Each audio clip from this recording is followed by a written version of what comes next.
And now, Perfect Pairings, brought to you by Total Wine and More. Bring out the booze.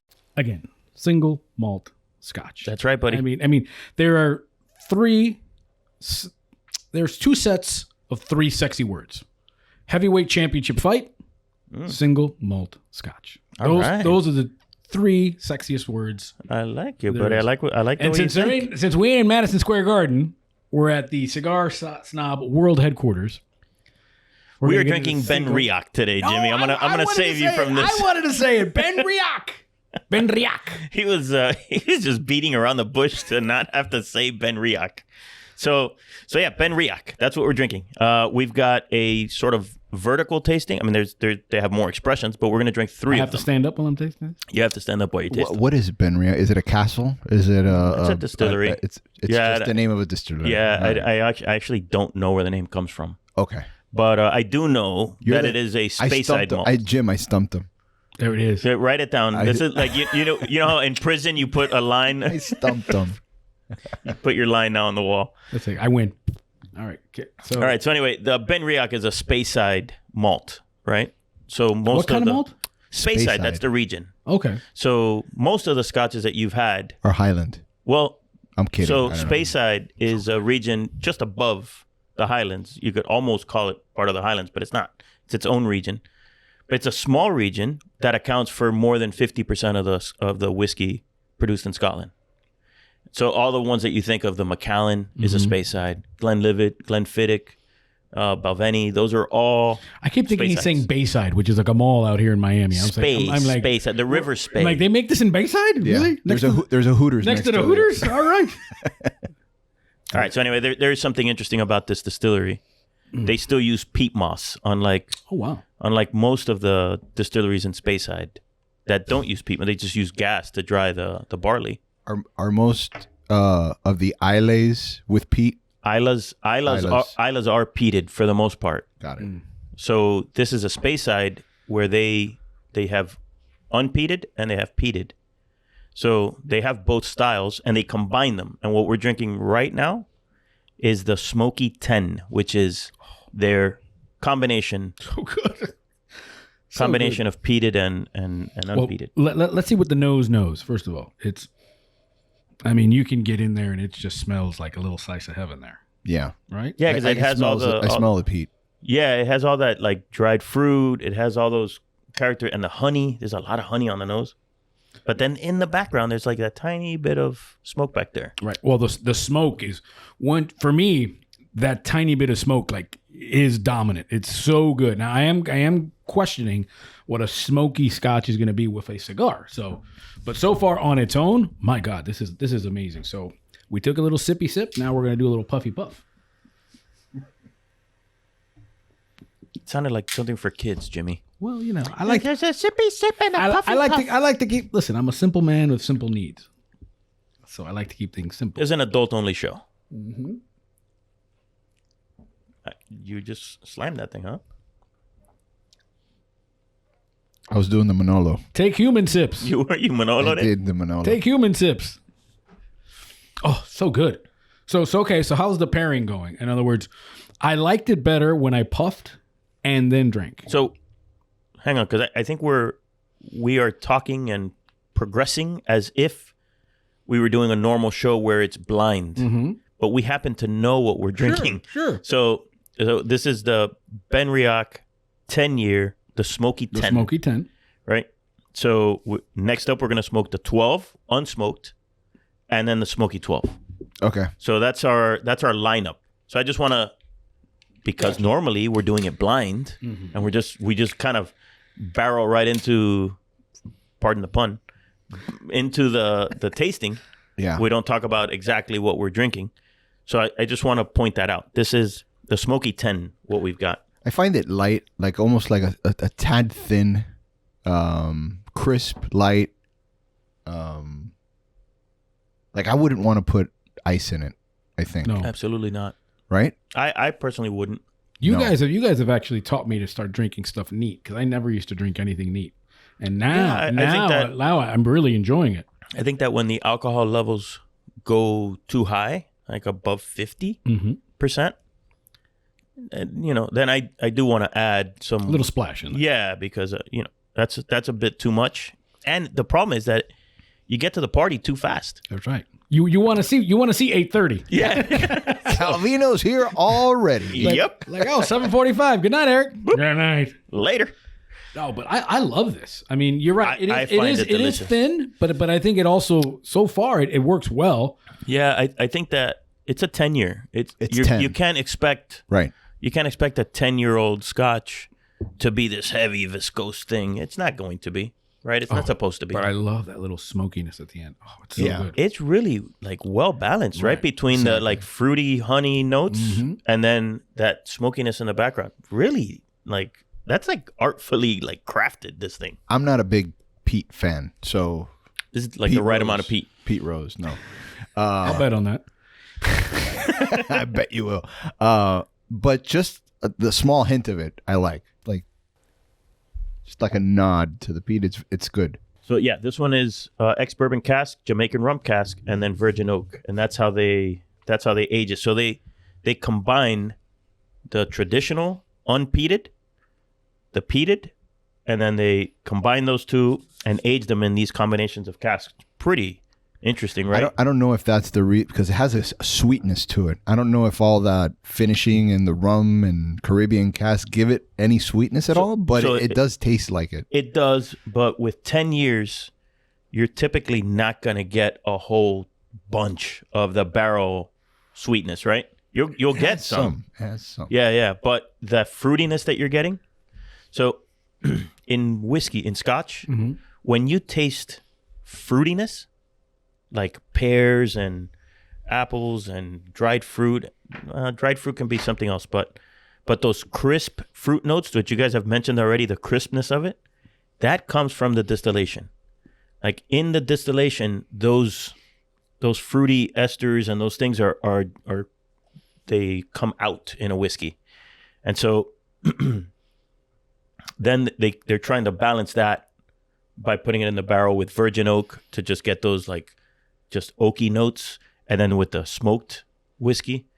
It's a really well done effort. I'm impressed by it. Yes, for a 10-year-old, exactly. It's very good. Benriach Smoky 10 at TotalWine.com, $58.99. Not bad. All right. So what do you say? What do you say one more thing. How does it work with the cigar? Ivan's out of it. Well, for me, I enjoyed. We ran out. There was a hole in your glass, damaged. I enjoyed puffing and then sipping. Then I really got, because I felt when I drank first, because of the smokiness, it kind of interfered with the Villiger. But when I took the puff first, then I think that the smokiness from the 10-year-old then I think played well with it. So maybe it's more psychological on my end of it, but I enjoyed the puff and then the sip. Yeah, but the sip and puff is still good. Yeah, no, they still work together. I'm curious to see what the 12 and the Smoky 12. The Smoky 12 is going to be.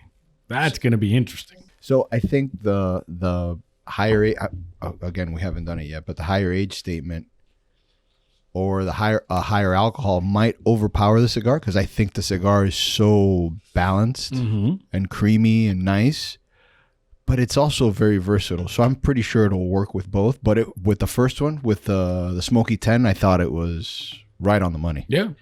So far the Smoky 10 is 46% alcohol, and so is the 12 that we're about to enjoy. But just to wrap up on the Smoky 10. I'm with you. I like the puff and sip. Although the other way around works too. Mm-hmm. I'm okay with it. Here's the nice, from a strategy standpoint.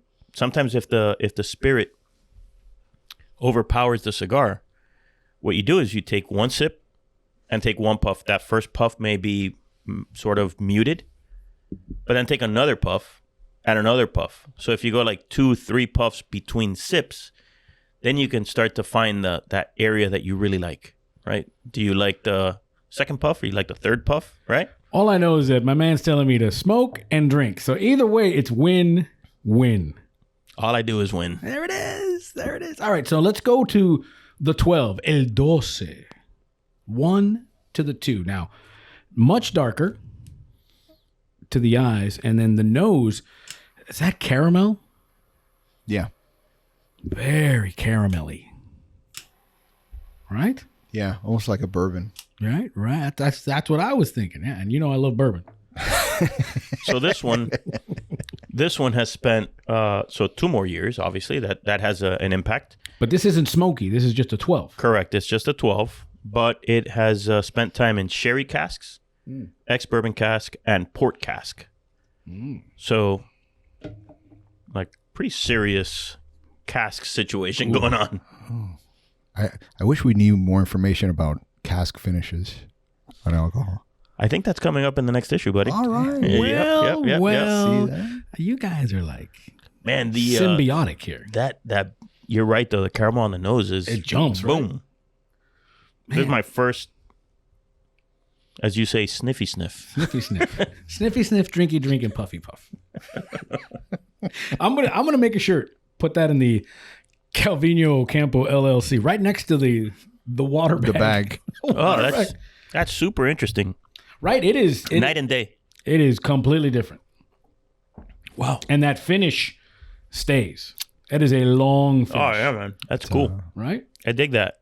It's a hearty. That's like taking a bite out of like some really, I don't want to say sour. I don't know if that's the right word, but it's So the reason that the word sour popped into your head, I think, is because it totally activated the salivary glands on the sides. Yes. And that's typically what happens with sour flavors, Yes. even though it didn't come across as sour. But if you notice, when you take a sip, the salivary glands on the side here just go... they clench. Yeah. Oh, it's pretty good. cool. It's good. I think that's a soundbite for the trailer. Salivary glands going. I mean, this is a great standalone. So That's delicious. I cannot wait to introduce the Villiger into this. How much is this one? So that one, the 12 is $65.99. It's very good. So this one, that's interesting, right? The 12 allows the cigar more room to play. When you take a sip, then take a puff, the cigar's like, yeah, what's up? It's like, I'm ready. yeah, let's do this, It's very versatile. Frisky. right? It handles a lighter alcohol, or it's not lighter alcohol, but the lower age statement with a lighter finish much nicely, and then it handles the stronger one with the higher age statement. Boy, We haven't had the smoky 12, but right now, the 12, it works so well with the cigar right now. And for me, I feel like the cigar activated sort of like a spiciness, a spicy note that I didn't get without the smoke. That's fair. I think it brought it out. I mean, it almost like it's not cinnamon. I'm not saying it's cinnamon, but it's that cinnamon feeling, you know? Yeah. You know what I mean? It doesn't taste like cinnamon, but it's the I agree. get you. Me too. I totally get the you. muscle memory of cinnamon, I guess. I completely get you. It's like the cinnamon spice. Right? Just the spice without the... That's very interesting. That's a good catch, Jim. Yeah, it's and if you're into that, oh my God, this is it. What a pairing. I'm really enjoying this. So right now the 12 is for me the leader in the clubhouse. Although I really enjoyed that 10, the 12 it just works so well with the cigar. My God, it's almost like they're Right? like they were made for each other. Seriously, it doesn't. The sweetness from the cigar. So we're about this bears mentioning. We're about halfway through the cigar. Mm-hmm. So as the cigar warms up and it gets closer to the halfway point, the profile changes. You know, it loses some of those delicate notes, and it kind of ramps up on the peppery notes. And so right now that 12 is like perfect. The 12 with the middle of the cigar. You know money in what the just bank. came to me after I had it? Cinnamon apple pie. That's what it tastes like to me. A cinnamon apple pie. Where do you eat that? Right here, apparently, on Cigar Snob magazine with a Villiger and a 12 Benriach. Nicely done, Jimmy. What? Look at that. All right. So what do you say we move on to the smoky 12? I don't want to, but But for purposes, for educational purposes. So this is the Smoky 12. About the same color or a little bit lighter? About the same. Yeah. About the same. So on the nose, very different. Already the Right. smoke immediately has its impact, right? Yeah, it's less of the caramel. So this one, yeah. So this one is finished in or I shouldn't say finished. It's aged in a combination of bourbon cask, sherry cask, and Marsala wine cask. So that Marsala will bring in that sort of bitter, dry fruit note. Like chicken marsala? Let's see what it does here.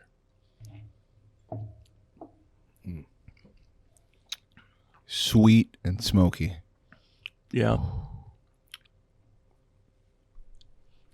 Oh my gosh. So good. And that finish. What is that finish happening there? And you know what? The cigar still stands up to it perfectly.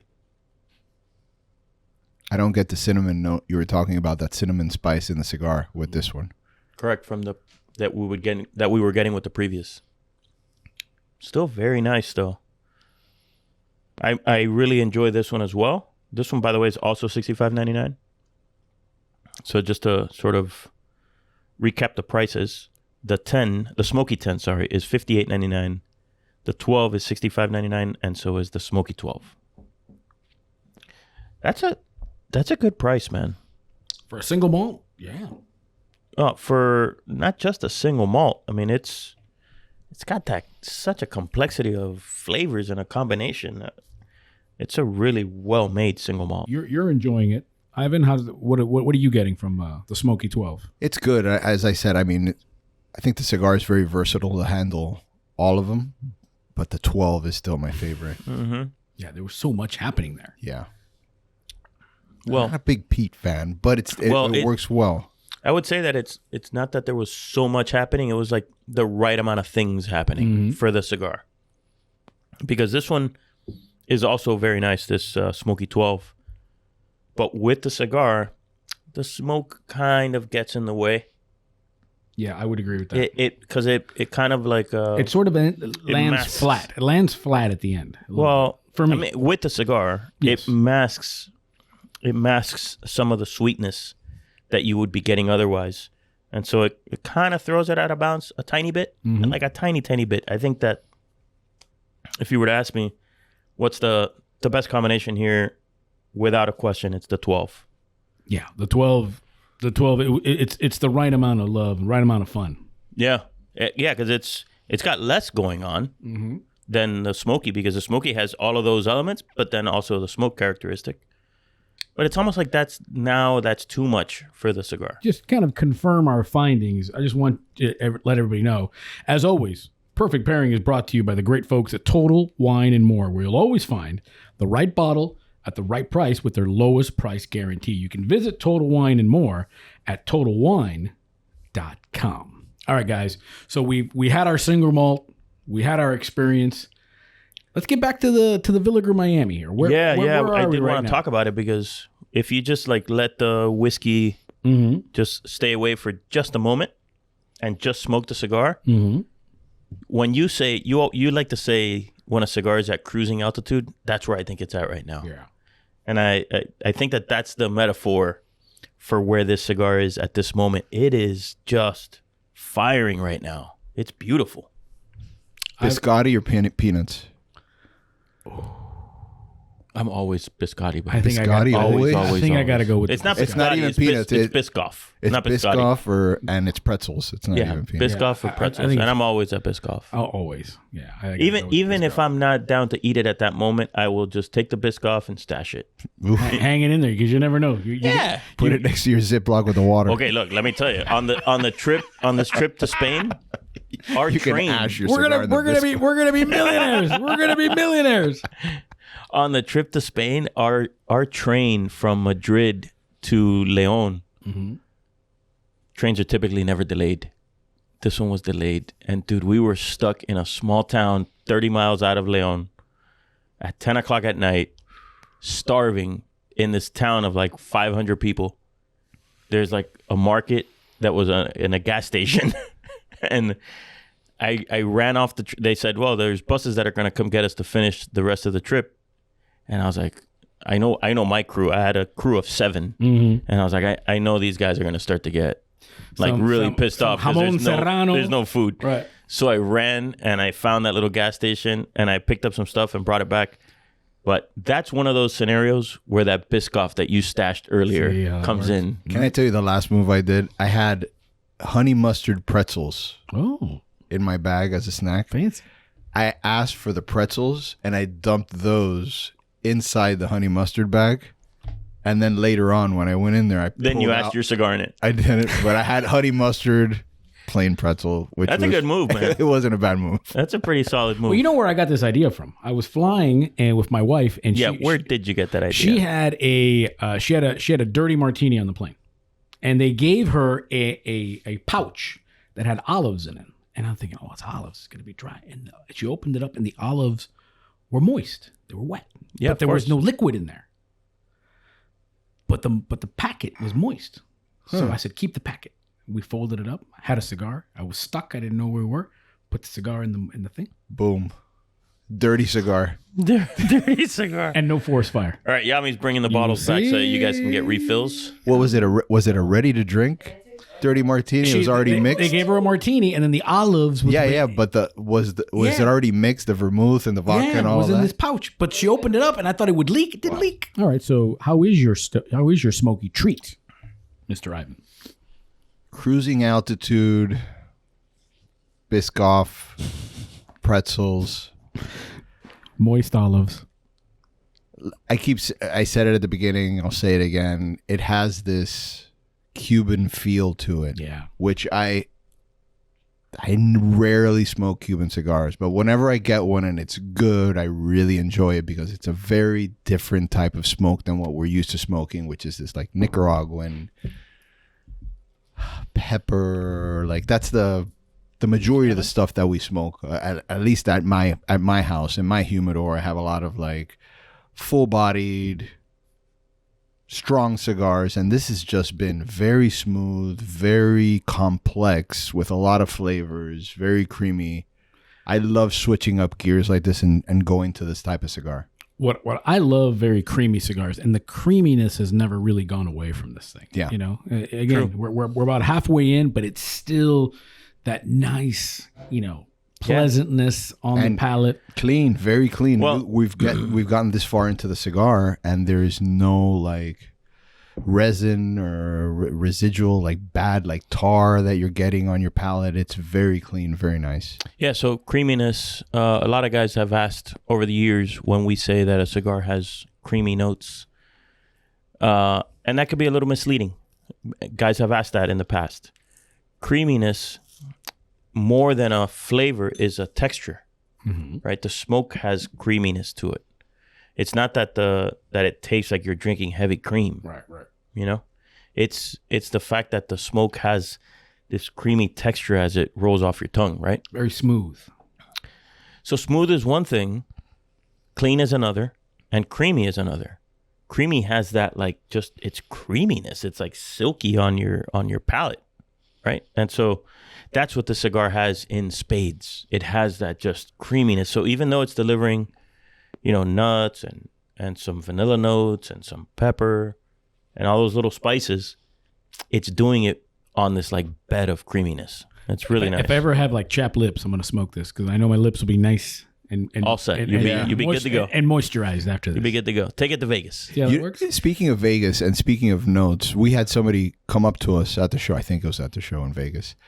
One of our listeners, and they asked, when you say earth notes, what exactly do you mean? And it was a great question, right? Because it's very hard to describe, but maybe that's a topic for another show.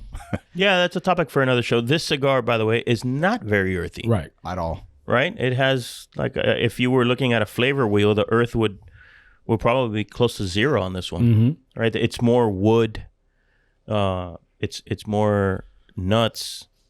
Again, cream and some peppery type of spice. Not earth, right? Not earth.